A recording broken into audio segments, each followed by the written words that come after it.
사도행전 4장 5절로 12절 말씀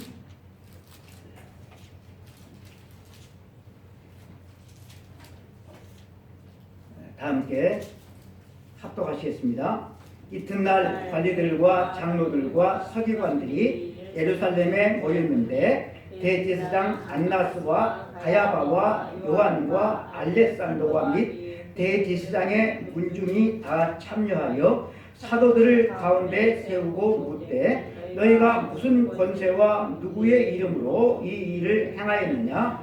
이에 베드로가 성령이 충만하여 이르되 백성의 관리들과 장로들아, 만일 병자에게 행한 착한 일에 대하여 이 사람이 어떻게 구원을 받았느냐고 오늘 우리에게 질문한다면 너희와 모든 이스라엘 백성들은 알라. 너희가 십자가에 못 박고 하나님이 죽은 자 가운데에서 살리신 나사렛 예수 그리스도의 이름으로 이 사람이 건강하게 되어 너희 앞에 섰느니라. 이 예수는 너희 건축자들의 버린 돌로서 집 모퉁이의 머릿돌이 되었느니라. 다른 이로서는 구원을 받을 수 없나니 천하 사람 중에 구원을 받을 만한 다른 이름을 우리에게 주신 일이 없음이니라 하였더라. 아멘. 오늘 이 말씀을 가지고 인생의 머릿돌이라고 하는 제목으로 하나님의 말씀을 통하여서 우리 모두가 은혜를 받도록 하겠습니다. 아멘. 가만히 생각하면 여러분, 우리 인생은 취함과 버림으로 이루어진 것 같아요. 무엇을 취하고 무엇을 버리고. 무엇을 취하겠습니까? 또 무엇을 버리겠습니까? 나에게 유익하다고 생각되는 것은 그걸 취하겠죠. 그리고 나에게 유익은커녕 짐이 되고 가치가 없고 해가 되는 것은 버리겠죠. 누구나 그럴 것입니다. 그런데 이것은 어떤 물질, 물건 그런 것뿐만 아니라 사람과의 관계에 있어서도 마찬가지인 것 같아요. 나에게 꼭 필요한 사람, 나에게 도움이 되는 사람, 그런 사람과는 어떻게든 가까이 하려고 하죠. 연을 맺으려고 그렇게 노력을 하죠. 그런데 도움은 하나도 되지 않냐고 오히려 해가 되고 짐이 된다고 그렇게 생각이 되어지면 어때요? 그래도 그 사람 붙들고 있는 사람은 없죠. 가차없이 버리든지 아니면 멀리 하든지 그렇게 하면서 우리는 살아가고 있습니다. 우리가 이기적인 그런 인간들이기 때문에 이렇게 나에게 도움이 되는 것, 유익이 되는 것은 가까이 하고 취하고 나에게 좀 짐이 되고 해가 되는 것은 이게 멀리하고 버리는 이것은 당연한 일일 것입니다. 그런데 문제가 있어요. 그 문제는 뭔가 하면 버리고 취하는 이 기준이 사람마다 각기 다르다라고 하는 거예요. 취하지 말아야 될 것인데 취해요. 버리지 말아야 될 것인데 버려요. 이것이 우리들의 문제예요. 이런 우를 범하는 사람들이 여러분 얼마나 있겠습니까? 1960년대 그때가 우리나라 정부로서는 제3공화국 박정희 대통령이 통치하는 그런 시대였는데 이 제3공화국의 비서실장과 외무장관을 역임했던 이동원 선생님의 회고록이 있어요. 근데 이 회고록에는 많은 글들이 비화들이 적혀져 있는데 여기에 보면 박정희 대통령과 미국의 닉슨 대통령 간에 얽힌 비화가 소개되고 있습니다. 1960년에 리처드 닉슨이 미국의 부대통령이라고 하는 그런 직함을 가지고 있었는데, 그 직함을 안고 대통령 선거에 출마를 하는데 민주당의 후보인 존 F 케네디에게 져버리고 말아요. 그래서 대통령 이 선거에 달랑 떨어지죠. 당선이 되지를 못하죠. 그로부터 2년 뒤에 이 닉슨은 자기 자신의 텃밭인 캘리포니아 주지사에 출마를 하는데 여기에도 낙선을 해요.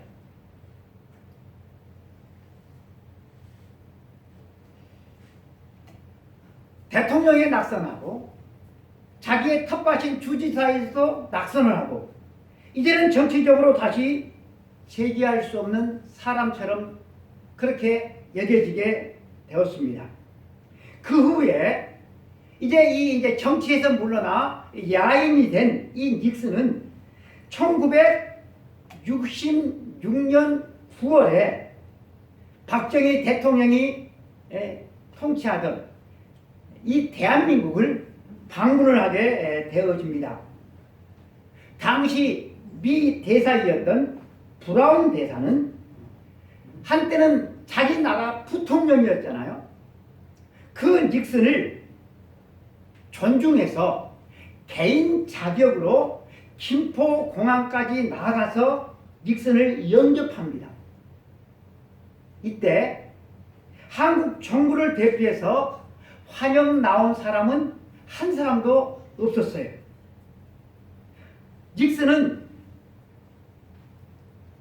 브라운 대사의 차를 타고 이 서울을 이제 들어오는 것이죠. 그런데 아무도 자기 자신을 반겨주지를 않아요. 그러니까 이 닉슨은 아주 쓸쓸하게 한국을 방문하게 되어진 것입니다. 미 대사는 비록 닉슨이 지금 야인이 되기는 했지만 한국 최고의 우방국가인 미국의 부통령을 지냈음을 감안해가지고 박정희 대통령에게 닉슨을 위한 만찬을 베풀어 줄 것을 청와대에 요청을 합니다. 그런데 청와대는 이 요청에 이런 지하에 그냥 거절을 해버리고 말아요. 이에 브라운 대사는 우리나라 외무부 장관인 이 이동원 장관에게 도움을 청합니다. 그래서 이 이동원 장관은 박정희 대통령에게 닉슨이 미 합중국 부통령을 지낸 만큼 세계 정치와 또 세계 안보에 대한 많은 정보를 갖고 있을 것이므로 그를 위해서 만찬을 베풀어 줄 것을 이 박 대통령에게 수차례 건의하지만 박 대통령은 그마저도 거절을 해요. 그 대신에 극히 제한된 시간 동안만 짧은 접견만을 허락했습니다.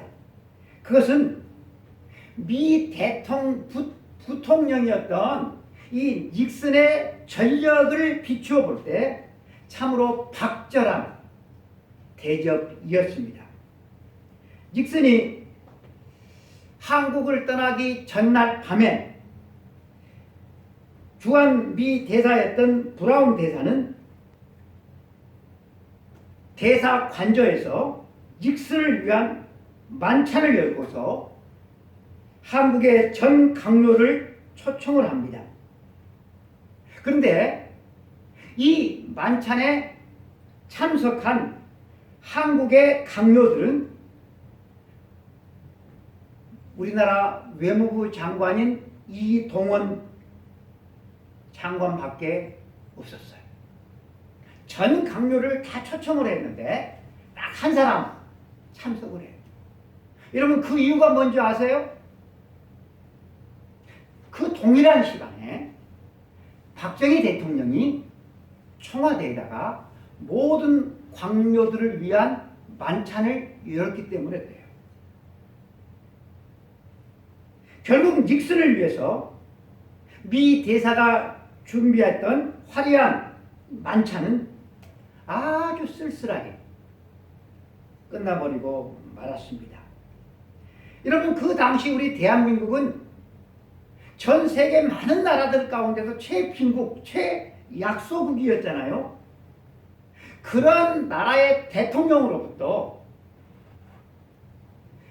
우리나라 최고의 우방국이고 전 세계에서 그저 가장 강력한 나라였던 미국의 부통령을 지냈던 그 닉슨을 이렇게 푸대접을 해요. 그러니까 닉슨 개인 자신도 너무나도 치욕적인 일이었을 것입니다. 박정희 대통령은 이 닉슨을 홀대했고 푸대접을 했지만 당시 프랑스의 드골 대통령은 이 닉슨을 높게 평가해서 그를 정중하게 대우를 했고 훗날 닉슨이 대통령이 된 이후에 이 닉슨은 두골에 대해서 무한한 존경심을 표현하게 되어집니다. 그런데 우리나라 이 박정희 대통령에 대해서는 어떻게 평가를 했을까요? 여러분, 어떻게 되었을 것 같습니까? 여러분 생각 한번 해보세요. 여러분, 우리나라 이 박정희 대통령은 우리가 아는 대로 권력욕이 장난이 아니었어요. 대단히 컸습니다. 그러한 대통령이 미국의 부통령을 지냈던 이 닉슨을 철저하게 외면하고 홀대했던 이유가 여러분 뭐라고 생각을 하십니까? 더 이상 닉슨이 박정희 대통령 자신과 우리나라에 별로 도움이 되지 않는 쓸모없는 사람이라고 판단했기 때문에 그랬을 거예요. 이제는 정치적으로 끝, 재기 불가능, 그런 사람과 가까이에서 이룰 것이 없어, 이렇게 판단했기 때문일 것입니다. 그런데 이 박정희 대통령에게 철저하게 외면당했던 닉슨이 1969년도에 미 대통령에 당선되어서 세계 최고의 지도자로 화려하게 복귀하게 됩니다. 닉슨이 대통령직에 취임하는 즉시 닉슨 대통령은 닉슨 독트린을 공포하면서 주한 미군을 우리 대한민국에서 철수시킬 것을 발표를 해요. 여러분, 이 발표에 가장 놀라고 당황했던 인물이 누구겠어요? 우리나라 박정희 대통령이었습니다. 그래서 이 박 대통령은 공식 외교 채널을 통해서 닉슨 대통령과 정상회담을 요청했지만 닉슨은 묵살해버리고 말아요. 그러나 박정희 대통령은 여기에 굴하지 않고 자기 자신이 동원할 수 있는 모든 채널을 동원해서 닉슨 대통령과의 회담을 요청했으나 어떻게 했을까요?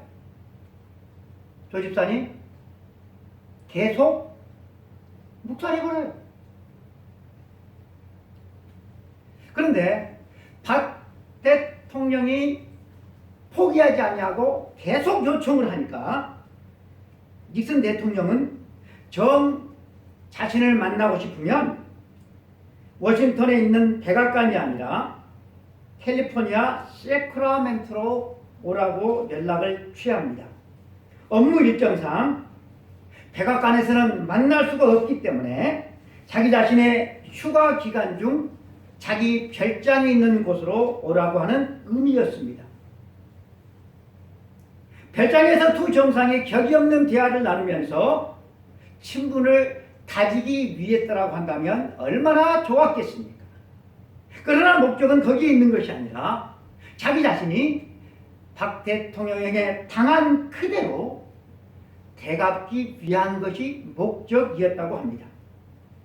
마침내 1969년 8월 20일 날 우리나라의 박정희 대통령은 닉슨이 지정한 캘리포니아 세크라멘토로 날아갑니다. 사전에 닉슨 대통령은 박정희 대통령의 숙소 겸 정상회담 장소로 이용될 예정이었던 세인트 프란시스 호텔에서 정중히 마중 나와서 영접하기로 약속이 되어져 있었습니다. 그러나 박 대통령이 그 호텔에 도착했을 때 닉슨 대통령은 그곳에 나타나지 않았습니다. 미 대통령은 외교의 관례를 무시하고 박 대통령을 영접할 그 호텔 입구에서 나와 있는 것이 아니라 어디에서 기다리고 있었는가 하면 두 정상이 정상회담을 할 그 자리, 그 안쪽에서 그 자기 자리에서 대통령은 기다리고 있었습니다. 또 박 대통령을 위해서 준비한 만찬에 참석한 미국의 강요는 미 국무부 장관 한 사람밖에 없었습니다. 닉슨 대통령이 다른 강요들은 아예 부르지도 않았기 때문에 그렇습니다. 닉슨 대통령이 당한 대로 그대로 우리나라 박정희 대통령에게 대갚아 준 것이죠. 그런데 닉슨의 보복은 여기서 끝나는 것이 아니라 1971년 3월 27일에 닉슨 독트린을 발표했을 때 그때 발표한 그것 미 제7사단을 한국에서 철수시킴으로 말미암아 미군이 한반도에 주둔한 지 23년 10개월 만에 미군을 철수시킨 최초의 대통령이 됩니다. 그때 여러분 대한민국의 안보를 책임진 통수권자로서 우리나라 이 대통령 박정희 대통령이 겪었을 모멸감과 곤혹이 얼마나 컸을지를 여러분 생각해 보십시오. 이 일로 인하여서 박정희 대통령은 자주 국방에 매진하게 되어지는 원동력이 되어집니다. 만약 여러분이 우리나라 박 대통령이 아무런 힘이 없는 야인이 된 닉슨을 그토록 철저하게 외면하고 홀대하지 않았던들 박정희 대통령이 당한 자기가 닉슨에게 그렇게 철두철미하게 그 했던 대로 그 자신이 또한 우리나라 국가적으로도 여러분 그런 수모는 겪지 않았을 것입니다. 한 나라의 대통령이 될 지금은 아니지만 대통령이 될지도 모르는 그 사람을 철저하게 홀대하고 외면했던 그 결과가 여러분 이렇게 엄청났다고 한다면 하물며 하나님께서 보내신 구원자를 버린 결과는 여러분 어떠하겠습니까? 지금으로부터 3000년 전 다윗은 골리앗을 죽이고 블레셋의 침공으로부터 이스라엘을 구해냅니다. 그로 인해서 다윗은 이스라엘의 영웅이 되었지만 사울 왕은 이 다윗을 라이벌로 간주해서 그를 죽이려 함으로 말미암아 우리가 아는 대로 오랜 세월 동안 다윗은 피신 생활, 도망자 생활을 해야만 했습니다. 하지만 사울 왕이 다윗을 죽이려고 했는데 근데 도리어 누가 죽습니까? 사울 왕이 죽잖아요. 반면에 사울 왕이 그토록 죽이려고 했던 다윗은 사울 왕의 뒤를 이어서 이스라엘의 왕이 되었습니다. 그때 다윗이 불렀던 노래가 시편 118편으로 알려지고 있는데 그 중에서 22절과 23절의 내용은 이렇습니다. 건축자가 버린 돌이 침 모퉁이의 머릿돌이 되었나니 이는 여호와께서 행하신 것이요 우리 눈에 기하도다. 우리 눈에 기하도다. 여러분 여기서 건축자는 누구를 의미하겠습니까? 건축자.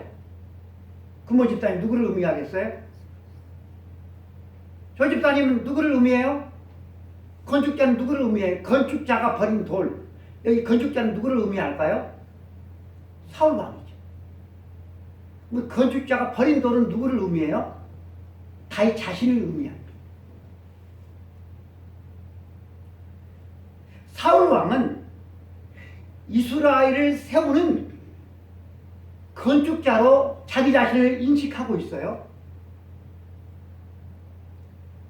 이스라엘 왕국을 세워나가는 데 있어서 자기만한 건축자가 있을 수 없다고 그렇게 여기고 있는 것입니다.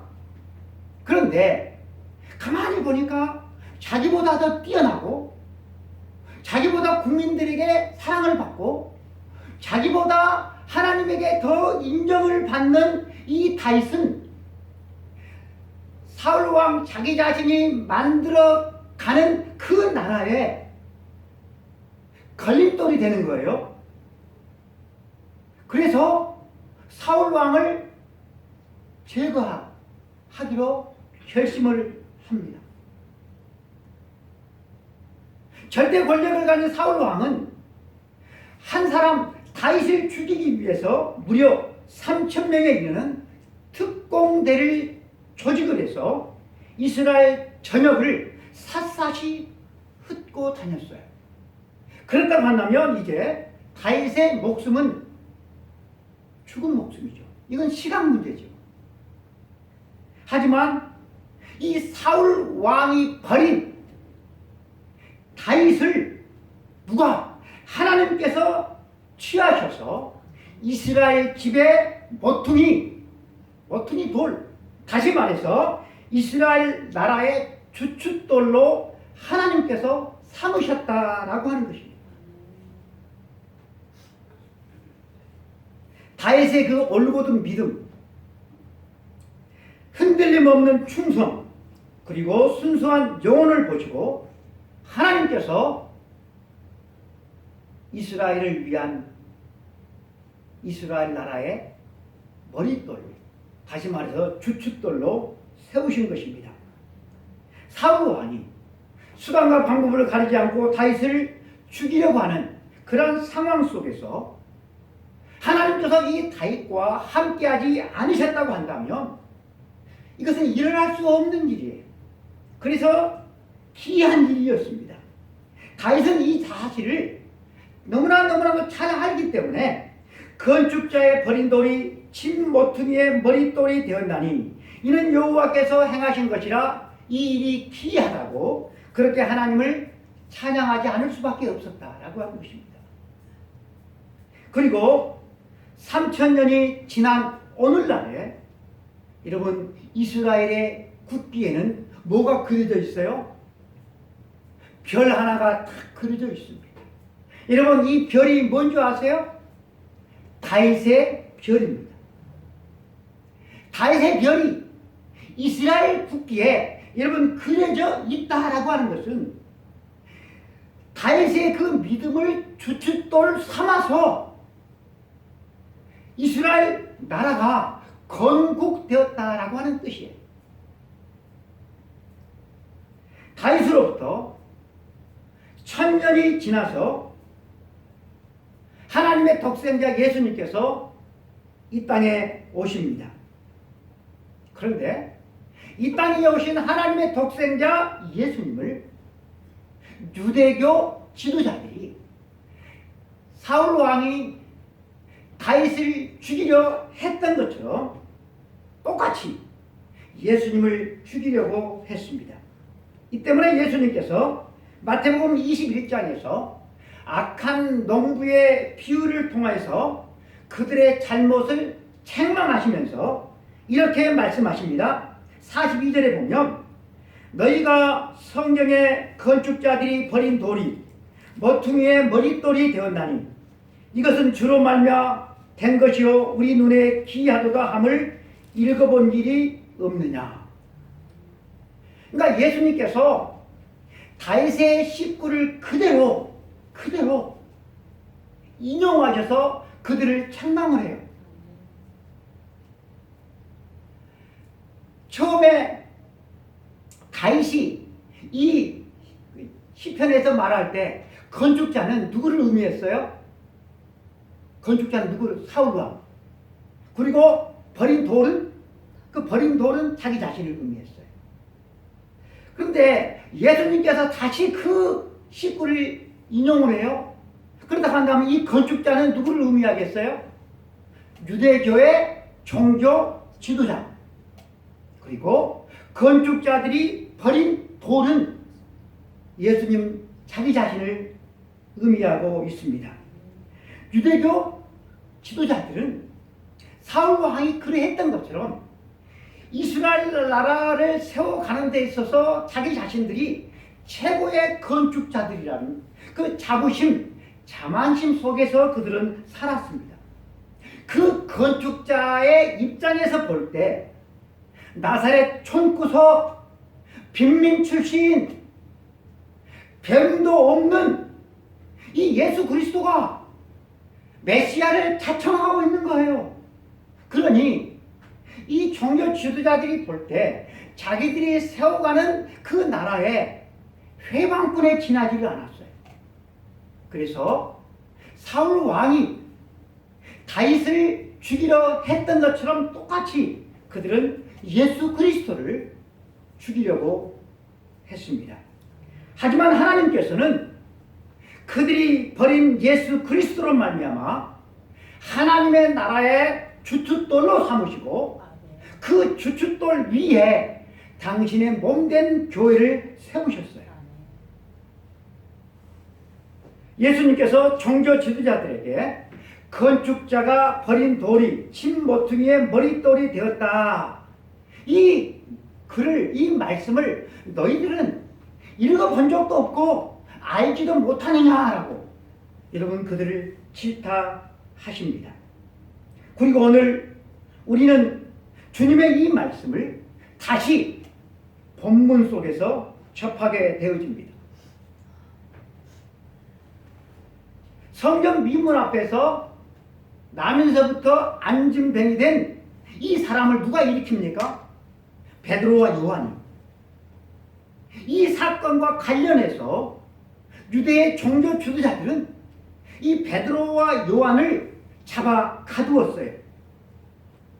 오늘 5절에서 7절 말씀을 한번 같이 읽어보겠습니다. 시작. 이튿날 관리들과 장로들과 서기관들이 예루살렘에 모였는데 대제사장 안나스와 가야바와 요한과 알렉산더와 및 대제사장의 문중이 다 참여하여 사도들 가운데 세우고 묻되 너희가 무슨 권세와 누구의 이름으로 이 일을 행하였느냐. 대제사장 가야바 또 안나스를 비롯해서 유대의 모든 지도자들이 이 한자리에 모였다라고 하는 거예요. 대제사장 가문이 유대교의 최고의 의결기관인 사내들인 의회가 있는데 이 사내들인 의회가 모였고 그 한가운데 누가 있는 거예요? 베드로와 요한을 세웠습니다. 그들은 도대체 너희들이 무슨 권세로 누구의 이름으로 이런 일을 행하느냐라고 그들을 질타합니다. 이에 대해서 베드로의 답변이 8절에서 10절에 나와 있습니다. 이에 베드로가 성령이 충만하여 이르되 백성의 관리들과 장로들아 만일 병자에게 행한 착한 일에 대하여 이 사람이 어떻게 구원을 받았느냐 하고 오늘 우리에게 질문한다면 너희와 모든 이스라엘 백성들은 알라. 너희가 십자가에 못 박고 하나님이 죽은 자 가운데서 살리신 나사렛 예수의 이름으로 이 사람이 건강하게 되어 너희 앞에 섰느니라. 아멘. 여러분, 웬만한 사람이라고 한다면 산에 들인 이 의회 앞에 이 두 사람을 세웠어요. 그 의회 앞에서 이 분위기에 압도되어서 제대로 말 한마디도 못할 것 같은데, 이 베드로는 전혀 주저함 없이 바로 너희들이 죽인 예수 그리스도, 그러나 하나님께서 다시 살리신 예수 그리스도의 이름으로 이 사람이 건강하게 되었다, 그렇게 분명히 밝히고 있습니다. 그리고 베드로의 답변은 11절 12절에서 이렇게 끝을 맺지요. 이 예수는 너희 건축자들의 버린 돌로서 집 모퉁이의 머릿돌이 되었느니라. 다른 이로서는 구원을 받을 수 없나니 천하 사람 중에 구원을 받을 만한 다른 이름을 우리에게 주신 일이 없습니다 하였더라. 아멘. 아멘. 여러분, 지금 베드로 앞에 있는 그 수많은 유대교 지도자들은 하나님 나라의 건축가임을 자부하면서 예수 그리스도를 십자가에 달아 죽인 장본인들입니다. 그러나 그들이 버린 예수 그리스도를 하나님께서 이스라엘의 머릿돌이 되게 하셨다는 거예요. 이 머릿돌 외에 하나님께서는 그 어떤 다른 지도자나 머릿돌을, 주춧돌을 세우신 일이 없다라고 베드로는 말씀을 인용해서 지금 선포하고 있는 것입니다. 예수 그리스도 외에 그 누구도 하나님의 나라와 인간을 위한 주춧돌이 될 수는 없다라고 하는 의미였습니다. 미국의 부통령을 역임했다고 하면 우리나라 대한민국의 대통령보다 훨씬 더 세계적인 안보에 대해서 정보를 많이 갖고 있었을 것이 분명했을 것이고, 또 정치적인 영향력도 그가 비록 야인이었을지라도 엄청나게 컸을 것이지만, 그럼에도 불구하고 우리나라 박정희 대통령은 왜 이 닉슨이라고 하는 사람을 외면했겠습니까? 그가 한때는 아무리 미국의 부통령을 지냈다 할지라도 박 대통령 자기 자신과 자기 자신이 세워나가는 그 이 대한민국이라고 하는 이 나라에 그는 별로 도움이 되지 않을 것이라고 하는 확신이 있었기 때문일 것입니다. 사울 왕이 골리앗과 블레셋으로부터 이스라엘을 구해 넣었을 뿐만 아니라 사울 왕의 사이인 동시에 여러분 충신인 이 다윗을 왜 그토록 집요하게 죽이려고 했겠습니까? 사울 왕 자신이 세워나가는 그 나라에 누가 다윗은 도움이 되지 않고 걸림돌로 여겼기 때문에 그래요. 왜 유대교 지도자들은 이 땅에 오신 예수 그리스도를 버리고 십자가에 못 박아 죽였겠습니까? 자기 자신들이 세워나가는 그 나라에 도움이 되기는커녕 걸림돌이 된다고 여겼기 때문에 그래요. 여러분, 여기서 우리는 중요한 공통점 하나를 찾을 수가 있어요. 그게 뭡니까? 스스로가 잘났고 스스로가 똑똑하다고 여기는 사람, 가진 것이 많다고 여기는 사람, 권력욕에 사로잡힌 사람, 하나님과 멀어져 있는 사람일수록 스스로 자기 자신의 인생의 주인공으로 여기고 살아간다라고 하는 것입니다. 여러분, 과연 인간의 주춧돌이 될 수가 있겠습니까? 여러분, 인간을 믿고 살 만한 그런 존재가 될 수가 있겠습니까?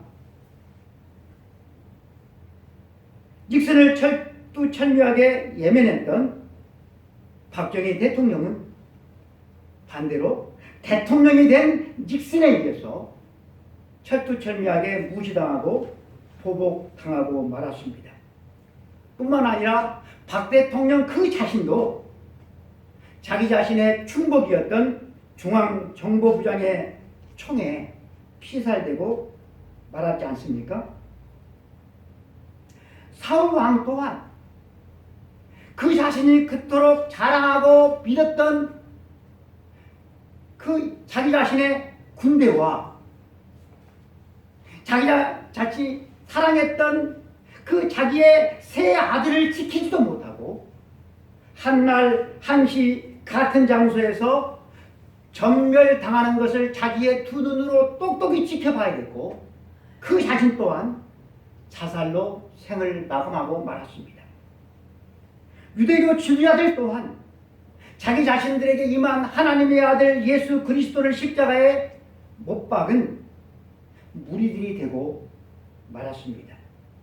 여러분, 인간이 자신이나 또 다른 사람들을 위한 주춧돌이 될 수가 있겠습니까?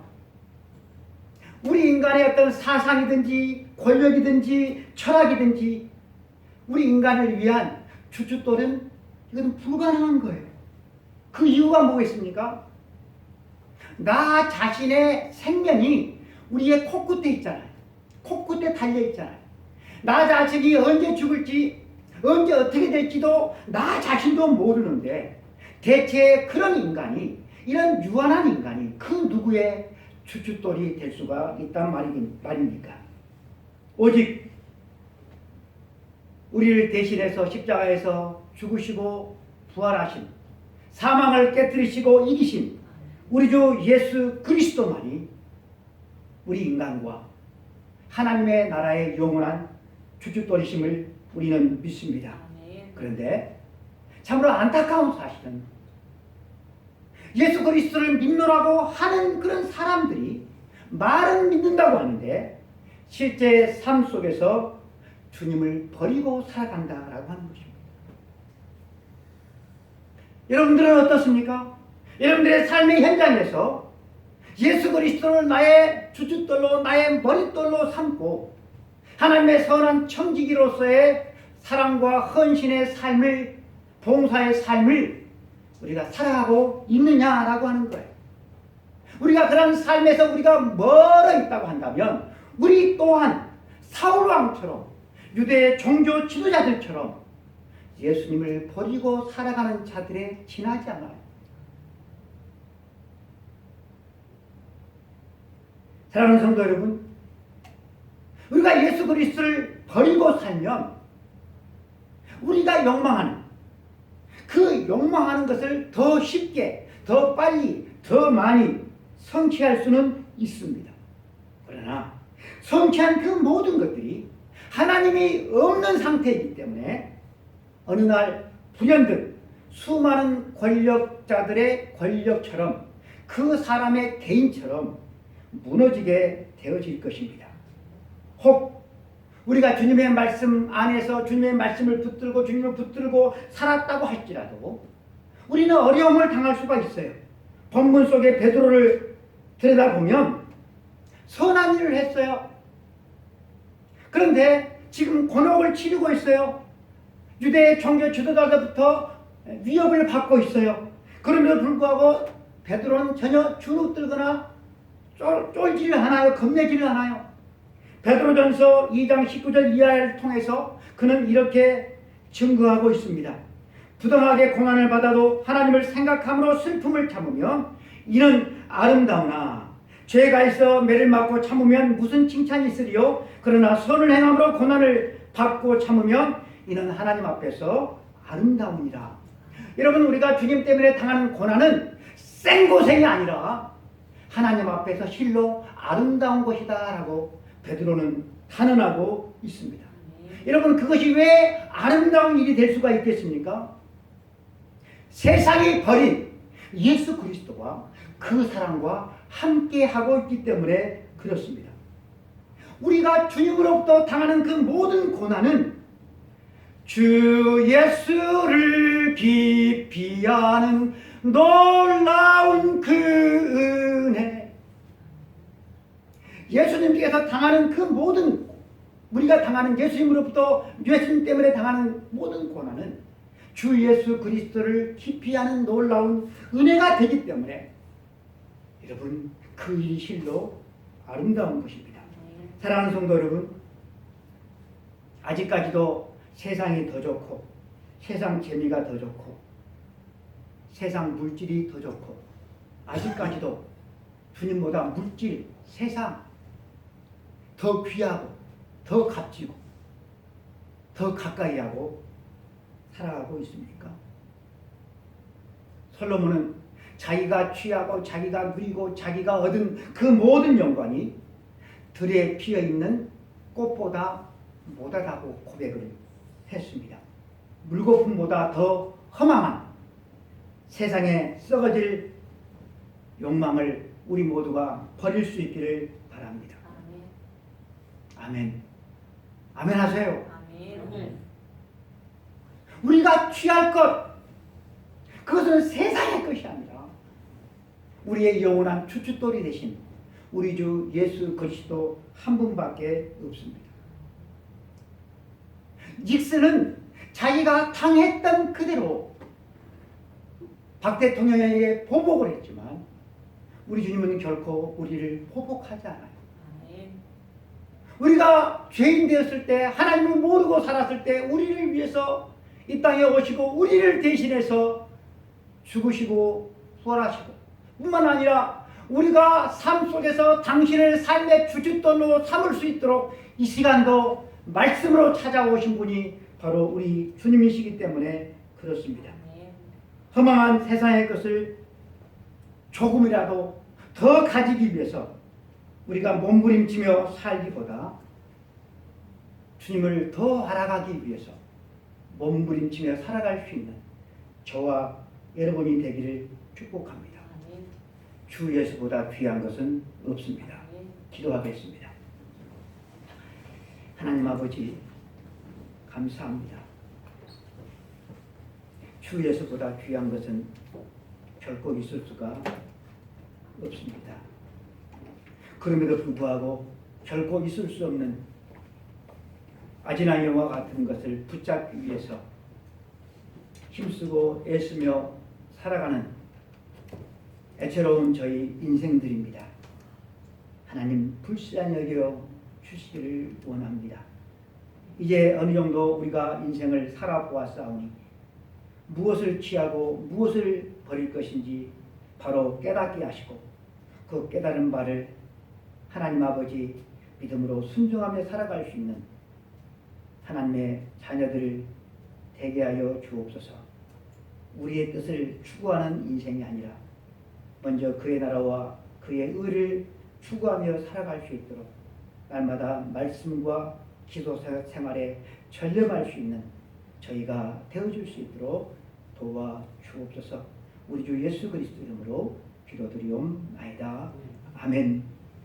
지금은 우리 주 예수 그리스도 은혜와 하나님 아버지의 크고 크신 사랑하심과 성령님의 감동감과 역사 충만되어 주하시니 하나님의 거룩한 말씀을 이 땅에 오셔서 그대로 사시고 이루시고 승리하신 우리 주님을 따라 주님을 삶의 주춧돌로 삼고 이 땅에서 하나님의 나라를 이루고 가기를 원하는 우리 모든 성도들 머리 위에 또 저들의 가정 위에 저 북한 동포들과 전 세계 모든 하나님의 종들과 교회들 위에 이제로부터 영원까지 함께 있을지어다. 아멘.